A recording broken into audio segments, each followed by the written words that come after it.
সৃষ্টির কোনো অভাব নাই। আল্লাহ পাকের সৃষ্টি কত সুন্দর, হ্যাঁ, নির্গুণ। আল্লাহু আকবার। কচ্ছপ খায় না, শিং মাছও এই যে নিচে। কচ্ছপ খায় না, কচ্ছপ খায় এখানে ওই ছোট ছোট গুলা লেগে আছে। এই যে শিং মাছ, শিং মাছটা কই গেল? এই যে গেল গা আজকে দিদিটা শিংগুলো লাগা আই আয়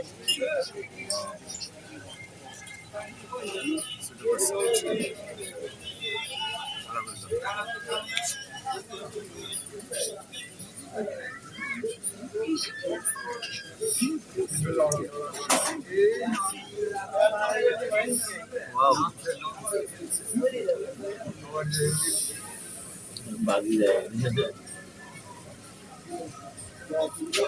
একটাই না, দুইটি, একটা। এগুলো মাটি ভাই তো আরো সুন্দর পাইছি, ভালো মাটি পাইনে দেখে এরকম করে উৎস তো সুন্দর ভালো লাগে।